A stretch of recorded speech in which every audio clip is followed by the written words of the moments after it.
வணக்கம். ஆடிட்டர் கிருஷ்ணன் பேசுகிறேன். இந்த வீடியோவில் இந்த சிஏ ஐசிஐ நடத்தக்கூடிய சார்ட்டர் அக்கௌண்டன்ஸோட அந்த படிப்போட பாஸ் பர்சன்டேஜ், எவ்வளோ பேர் சிஏ படிக்க ஆரம்பித்தா எவ்வளோ பேர் சிஏ ஆகலாம் அப்படின்றத ஃபுல் ஸ்டாட்டிஸ்டிக்கல் அனாலிசிஸ் பண்ண போகிறேன். இந்த வீடியோ வந்துட்டு சிஏக்கு ஒருத்தங்க ஃப்ரெஷ்ஷாக உள்ளே வரணும்னு நினைக்கிறாங்களும் பார்க்கலாம், சிஏக்குள்ளே இருந்துட்டு இருக்கிறவங்களும் பார்க்கலாம். சரியா? ஸோ இதெல்லாம் வந்துட்டு ஐசிஐயோட ரெக்கார்ட் படி இருக்கிற டேட்டாவை நான் இதில் காட்ட போகிறேன். ஐசிஐ கிட்ட ஸ்டேட் வைஸோ ரீஜனல் வைஸோ பாஸ் பர்சன்டேஜ் ரெக்கார்டு கொடுக்க முடியாதுன்னு சொல்லிட்டாங்க. லைக் நோ, இப்போ தமிழ்நாட்டில் எவ்வளோ பேர் எழுதுறாங்க, தமிழ்நாட்டில் எவ்வளோ பேர் பாஸ் பண்ணுறாங்க, ஆந்திராவில் எவ்வளோ பேர் எழுதுறாங்க, ஆந்திராவில் எவ்வளோ பேர் பாஸ் பண்ணுறாங்க அப்படின்றத டேட்டா கொடுக்க முடியாது. அதாவது அது மாதிரி ஒன்று இல்லவே இல்லை எங்ககிட்ட, கடல்லே இல்லையா அப்படின்ட்டாங்க. அவங்க கொடுத்த ரிப்ளை வந்துட்டு ஒரு தடவை நான் படித்து கூட காட்டுறேன். It is informed that state-wise or branch-wise database is not maintained by examination department of institute அப்படின்னு சொல்லிட்டாங்க. அப்போ நம்ம என்ன பண்ணலாம்னா ஓவரால் பாஸ் பர்சன்டேஜ் தான் கம்பேர் பண்ண முடியும். இந்த ஓவரால் பாஸ் பர்சன்டேஜ்ன்றது நம்ம ஐசிஐட்டே எடுக்கலாம். ஸோ ஃபஸ்ட்டு நான் இதை வந்துட்டு ஒரு எக்ஸல், அது ஆக்சுவலி ஃபஸ்ட்டு நான் பிடிஎஃப் வச்சுருக்கேன். ஆனால் அந்த பிடிஎஃப் வச்சு நம்ம எக்ஸ்பிளைன் பண்ணால் கொஞ்சம் கஷ்டமாக இருக்குன்றதுனால நான் அது வந்து எக்ஸலில் அதுக்கப்புறம் கன்வெர்ட் பண்ணி உங்களுக்கு நான் காட்டுறேன். இதை ஜஸ்ட் உங்களுக்கு நான் ஷேர் பண்ணுறேன். இதுதான் ஐசிஐயில் கொடுத்த பிடிஎஃப். ஓகே, ஐசிஐயில் ரிலீஸ் பண்ணியிருக்க பிடிஎஃப் பாஸ் பர்சன்டேஜ் ஜான்வரி 26லேருந்து அப்படியே என்ன ட்ரெண்ட் இருக்குது அப்படியே கீழே போயிட்டே இருக்கும். ஓகே, ஆவரேஜாக என்னென்ன பர்சன்டேஜ் 19, 14, 15, 21, 19, 14, 29, 24, 29 இதெல்லாம் இருக்கா. இது வந்து ஃபவுண்டேஷனுக்கு. அதே மாதிரி இன்டருக்கு இருக்குது, ஃபைனலுக்கு இருக்குது. இது இன்டருக்கு. சரியா? இதை நீங்கள் செக் பண்ணணும்னா கூட ஸ்க்ரீன்ஷாட் எடுத்து செக் பண்ணிக்கலாம். இன்டருக்கு கீழே வந்து ஃபைனலுக்கு. ஃபைனலுக்கு வந்து இது வரும் 20, இங்கே இருக்குது. சரியா? இப்போ இதை நான் எக்ஸலில் வச்சு அனலைஸ் பண்ணி உங்களுக்கு நான் சொல்கிறேன்.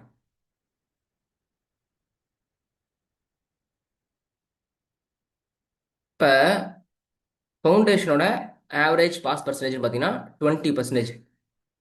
இன்டர் குரூப் 1ல் 16%, குரூப் 2ல் 20%, போத் குரூப்ஸில் 11%. ஃபைனல் குரூப் 1ல் 16%, குரூப் 2ல் 20%, போத் குரூப் சேர்த்து 11%. இப்போ இந்த ட்ரெண்ட் படி பார்த்தா பேசாமல் குரூப்பாக எழுதிட்டா பெஸ்ட்டுன்னு தோணும். ஓகே, இதுதான் வந்து இங்கே இருக்கிற விஷயம். அடுத்தது, இப்போ உங்களுக்கு தெரியும் அடுத்த 20 வருஷத்தில் சிஏ இன்ஸ்டியூட் என்ன சொல்லுதுன்னா 30 லட்சம் சார்ட்டர் அக்கௌண்டன்ஸ் இந்த நாட்டுக்கு தேவை. இப்போ வந்து ஒரு 4 லட்சம் சார்ட்டர் அக்கௌண்டன்ஸ் இருக்கும். ஸோ ஒரு 26 லட்சம் சார்ட்டர் அக்கௌண்டன்ஸை அடுத்த ஒரு 20 வருஷத்தில் நம்ம கொண்டு வரணுன்ற மாதிரி சொல்கிறாங்க. சரி, இது வந்து எப்படி நடக்குதுன்றதை நான் சொல்கிறேன். இப்போ சிஏல எவ்வளோ பேர் என்ரோல் பண்ணால் எவ்வளோ பேர் பாஸ் பண்ணுறாங்கன்னு சொல்கிறேன். சரி, இப்போ ஃபவுண்டேஷனில் ஆவரேஜாக 1,30,000லேருந்து 1,50,000 பேர் என்ரோல் பண்ணுறாங்க வருஷத்துக்கு. ஸோ ஒரு வருஷத்துக்கு சிஏக்குள்ளே வரவங்க வந்து 1,30,000லேருந்து 1,50,000 பேர் சிஏக்குள்ளே வராங்க. இந்த ட்ரெண்ட் வந்து ரீசெண்ட் ஒரு 3 இயர்ஸில் பயங்கரமாக இன்க்ரீஸ் ஆயிருக்கு. ஒரு 2-3 இயர்ஸில் இன்க்ரீஸ் ஆகுது. ஏன் அப்படின்னா நிறைய ப்ரைவேட் அகாடமிஸ் போயிட்டு ஸ்கூலாக காலேஜாக கேன்வாஸ் பண்ணி காலேஜோட டைப் போட்டு பிகாம் பசங்களுக்கு ஒரு இன்டகிரேட்டட் கோர்ஸ் மாதிரி சிஏ கொடுத்துட்றாங்க. அவங்களுக்கு சிஏ படிக்க விருப்பம் இருக்கோ விருப்பம் இல்லையோ அதெல்லாம் கேட்கறது இல்லை. காலேஜ் நீ பிகாம் படிக்க வந்தியா, இந்தா சிஏ ஃபவுண்டேஷன் எக்ஸாம் எழுதுன்னு சொல்லி கொடுத்துட்றாங்க. அது ஒரு ரீசெண்ட் ட்ரெண்டு. முன்னாடிலாம் ரொம்ப சீரியஸாக இருக்கிறவங்க மட்டும்தான் சிஏ படிப்பான். ஓகே, மேபி இது நல்லதா கெட்டதான்னு கேட்டால் அவேர்னஸ் அப்படின்ற பார்க்கும்போது இது நல்லது. நிறைய பேருக்கு சிஏ பற்றி தெரியுது அப்படின்னும் போது அவேர்னஸ் நல்லது. ஆனால் நான் சீரியஸ் ஸ்டூடெண்ட்ஸு சிஏ எக்ஸாம் எழுதும் போது என்ன ஆகும்னா டினாமினேட்டர் அதிகமாகும், நியூமரேட்டர் கம்மியாக இருக்கும். அப்போ என்ன ஆகும்னா ஆப்வியஸ்லி உங்களுக்கு பாஸ் பர்சன்டேஜ் கம்மி மாதிரி ஃபீல் இருக்கும். இவங்கெல்லாம் வந்துட்டு நாம்கியாவாஸ்க்கு எழுதுறவங்க, சும்மா சும்மா ட்ரை பண்ணுவோமே அப்படின்ற மாதிரி எழுதுறவங்க, சீரியஸான பசங்க கிடையாது. ஸோ அதனாலேயும் கூட பாஸ் பர்சன்டேஜ் கம்மியாகலாம். பட் அது நம்ம அப்புறம் பார்த்துக்கலாம். இப்போ நம்ம திருப்பி இங்கே ஸ்டாட்டிஸ்டிக்ஸ்க்கு வருவோம். 1,50,000 பேர் சிஏ ஃபவுண்டேஷன் ரெஜிஸ்டர் பண்ணி எக்ஸாம் எழுதுறாங்க. அதில் 20% முடிக்கிறாங்க, சிஏ இன்டருக்கு போகிறாங்க, அங்கே 15% முடிக்கிறாங்க, அங்கே இன்னொரு 15% முடிக்கிறாங்க. ஸோ 1,50,000 பேரில் ஃபஸ்ட் அட்டம்ப்ட்லேயே சிஏ ஃபைனல் வரைக்கும் கிளியர் பண்ணுறது வெறும் 700 பேர் தான். ஃபவுண்டேஷனில் ஃபெயிலான பசங்க செகண்ட் அட்டம்ப்ட் எழுதுறாங்க. அப்படின்னா இந்த 30,000 பேர் தவிர மீதி இருக்கு 1,20,000 பேர் செகண்ட் அட்டம்ப்ட் எழுதுறாங்க. அதில் பாஸ் பண்ணுற பசங்க 540 பேர். ஓகே, அதாவது அவன் இன்டரும் ஃபைனலும் ஃபஸ்ட் அட்டம்ப்டே பாஸ் பண்ணான். இதுக்கு மாதிரி ஃபவுண்டேஷனில் ஒரு 5 அட்டம்ப்ட் எடுத்தா.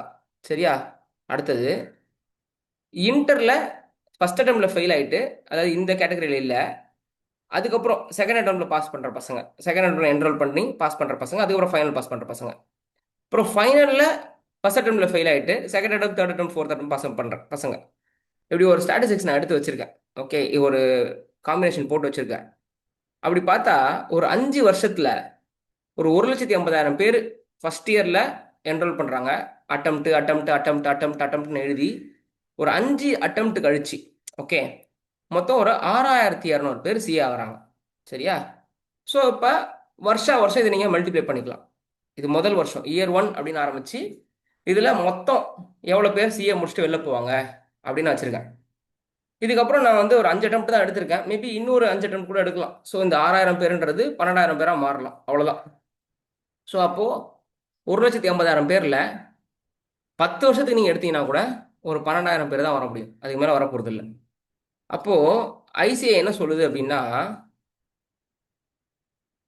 இப்போ சே ஃபார் எக்ஸாம்பிள் அடுத்த 20 வருஷத்துல நமக்கு 26 லட்சம் சார்ட்டர் அக்கௌண்டன்ஸ் தேவை. ஏன்னா இப்போ என்ன சொல்லுது ஐசிஐ, நாங்கள் 30 லட்சம் சார்ட்டர் அக்கௌண்டன்ஸா உருவாக்க போகிறோம்னு சொல்லுது.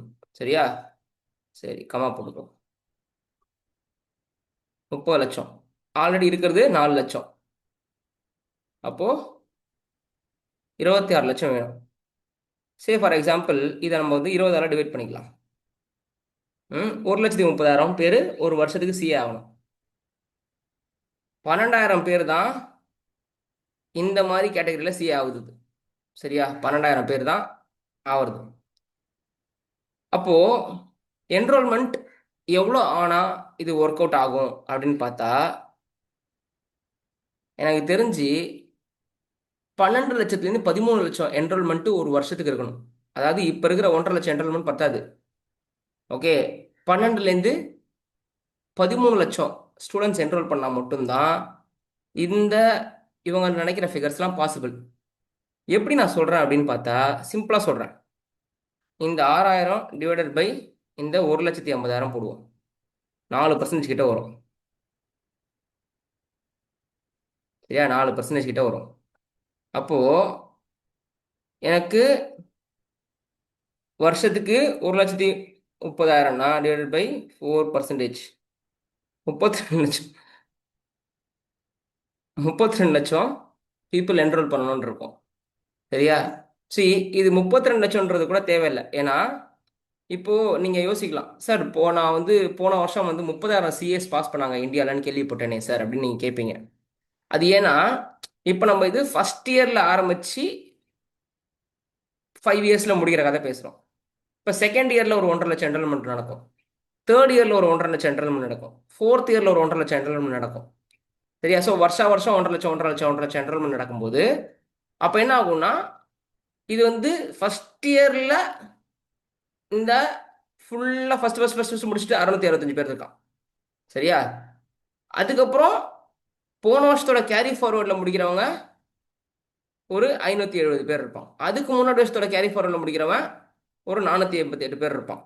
ஸோ அப்போது இது ஒரு ஸ்டாட்டிஸ்டிக்ஸ் போகும். ப்ளஸ் ப்ரீவியஸ் இயர்ஸ் வருது வருது வருது வருதுன்ற மாதிரி இருக்கும்.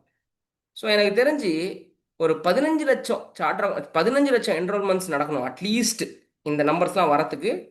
ஏன்னா இதுக்கப்புறம் இதுவும் நம்ம ஜாமெட்ரிக்கல் ப்ராக்ரஷனோ போகலாம். ஓகே, அதாவது வருஷம் வருஷம் என்ரோல்மெண்ட் கூட்டிகிட்டே இருக்கும் அப்படின்னா அப்போ 2027ல் அட்லீஸ்ட் ஒரு 10-12 லட்சம் என்ரோல்மெண்ட், அதுக்கப்புறம் ஒரு 13 லட்சம் என்ரோல்மெண்ட், அதுக்கப்புறம் ஒரு 14 லட்சம் என்ரோல்மெண்ட், அப்படி போய்கிட்டே இருக்கணும். அப்படி போய்கிட்டே இருந்தால் தான் இவங்க சொல்கிற ஃபிகர்ஸ் மேட்ச் ஆகும். ஆனால் அவ்வளோலாம் என்ரோல்மெண்ட்டு நடக்குமா அப்படின்னா அது பெரிய கேள்விக்குறி. அதுவும் இப்போ இருக்கிற ட்ரெண்டில் எல்லாருமே அவங்க ஜூனியர்ஸ் என்ன சொல்கிறாங்க, சிஏக்குள்ளே வரவானான்ற மாதிரி சொல்கிறாங்க. ஏன்னா ஃபைனலில் ஒரு பேப்பர் இருக்குது, that is a killer paper. பாதி பேரோட லைஃப் அதை கெடுத்து விட்டுருது. ஐபிஎஸ்னு ஒரு பேப்பர் கேட்டால் ஓப்பன் புக் எக்ஸாம்ன்றாங்க, 4 மணி நேரம் டைம் கொடுக்குறோம், ஜாலியாக எழுதுன்றாங்க. அதே மாதிரி எஸ்பிஓஎம்னு சொல்லிட்டு 4 சப்ஜெக்ட் வச்சுருக்காங்க, ஆன்லைன் எக்ஸாம்ஸ், எப்போ வேணால் எழுதலாம், உங்கள் இஷ்டன்ற மாதிரி. இதெல்லாம் கேட்க ரொம்ப நல்லா இருக்குது. உண்மையாக சொல்ல போகிறேன், கேட்க ரொம்ப நல்லா இருக்குது. ஏன்னா இப்போ ஏசிசியில் என்ன சொல்கிறாங்க, உங்கள் இஷ்டம் எப்போ வேணால் நீங்கள் எக்ஸாம் எழுதலான்ற மாதிரி சொல்கிறாங்கல்ல, அதே மாதிரி தான் இங்கேயும் உங்கள் இஷ்டம் எப்போ வேணால் எக்ஸாம் எழுதலாம்னு சொல்கிறாங்க. ஆனால் பிளானிங் நல்லா இருக்குது, ஃபினிஷிங் சரியில்லைன்ற மாதிரி தான் இருக்குது. ஓகே, அந்த எஸ்பிஓஎம்ல செட்டி எக்ஸாம் எழுத போகிறவங்கலாம் பாதி பேர் மண்டே பிச்சுட்டு வந்திருக்கான். கான்செப்ஷுவலாக கேள்வி கேட்காம பெனால்ட்டி வைஸ் கேள்வி கேட்டு மண்டே உடச்சு விட்டுறாங்க. இப்போ ஒரு கம்பெனி ஆக்டில் ஒரு 250 செக்ஷன் அவன் படிக்கிறான்னு வச்சுக்கோங்க. 250 செக்ஷன்லையும் பெனால்ட்டி இருக்கும். சரியா? இதை கான்ட்ராவென்ட் பண்ணால் இந்த பெனால்ட்டி, இந்த கம்பெனி இதை கான்ட்ராவென்ட் பண்ணால் இந்த பெனால்ட்டின்ட்டு. ஸோ இதெல்லாம் ஞாபகம் வச்சுக்கவே முடியாது. டிஸ்கிரிப்டிவ்லையாவது ப்ரொவிஷன் எழுதி விட்டுட்டு ஆஸ் பர் தி ப்ரொவிஷன்ஸ், இல்லைனா கன்க்ளூஷனில் வந்துட்டு penalty as applicable as prescribed அப்படின்னு எழுதிட்டு போயிடலாம். பட் இதே எம்சிக்யூல என்ன எழுதுறது? நாலுலேயே தான் நம்ம தொட்டே ஆகணும். So it's very difficult. அதே மாதிரி there is no trend for the penalty. அதாவது இந்த மாதிரி அஃபென்ஸ்னா இதான் பெனால்ட்டி அப்படின்னு கிடையாது. ஒரு செக்ஷன் அவங்க பிடிச்சதெல்லாம் எழுதியிருப்பான். ஒரு செக்ஷன் 50,000 எழுதியிருப்பான், ஒரு செக்ஷன் 30,000 எழுதியிருப்பான், ஒரு செக்ஷன் 5,000 எழுதியிருப்பான், ஒரு செக்ஷன் 500 எழுதியிருப்பான், ஒரு செக்ஷன் 100 எழுதியிருப்பான். ஒரு ட்ரெண்டே இருக்காது. அந்த எவன் யார் வந்து அந்த வந்து லாவை ஃப்ரேம் பண்ணாங்களோ, எப்பா இங்க வாப்பா பெனால்ட்டி போட்டிருக்கியே, சரி இந்த மாதிரி எல்லாம் அஃபென்ஸுக்கு ஒரு மாதிரி பெனால்ட்டி அப்படின்னு போடலாம்ல. நீ ஏன் வந்து உனக்கு பிடிச்சதெல்லாம் எழுதியிருக்க? எனக்கு புரியவே இல்லையே. யாராலையாவது அதை ப்ரிடிக்ட் பண்ண முடியுதா? இந்த மாதிரி அஃபென்ஸ் இந்த மாதிரி பெனால்ட்டின்னு இது எப்படி மகப்பிடிக்க முடியும்? மகப்பிடிக்க முடியாது. அதுக்கப்புறம் செபிலேருந்து வளைச்சி வளைச்சி வளைச்சி கேட்குறது. ஏதோ நாளைக்கே நம்ம வந்து கம்பெனி செக்ரட்டரி ஆகி நாளைக்கே நம்ம ஒரு ஐபிஓ லிஸ்டிங்க்கு போகிற மாதிரி எல்லாம் வளைச்சி வளைச்சி கேட்குறது. அதாவது ஆடிட்டருக்கு கம்பெனி ஆக்ட் தான் மெயினாக தெரியணும். உண்மையை சொல்ல போனால் செபி கொஞ்சம் லைட்டாக தெரிஞ்சால் போதும். அதே மாதிரி ஒயிட்னிங் அப்பு கம்பெனி, ஏன்னா எவ்வளோ கம்பெனிலாம் இழுத்து மூட போகிறோம் நாங்கன்ற மாதிரி. ஸோ ஒயிட்னிங் அப்போ செபியோலாம் தெரிஞ்சுக்கலாமே தவிர அது ஒயிட்னிங் அப்பெல்லாம் அவ்வளோ டீப்பாக தெரிஞ்சுக்கணும்னு அவசியம் இல்லை. ஆனால் அதை கேட்டால் தான் இவங்க ஃபெயில் ஆகணும்னு இவங்களுக்கு தெரியும். ஸோ அதனால் அதை வளைச்சி வளைச்சி கேட்டு எல்லாரையும் ஃபெயில் பண்ணி விட்டுறது.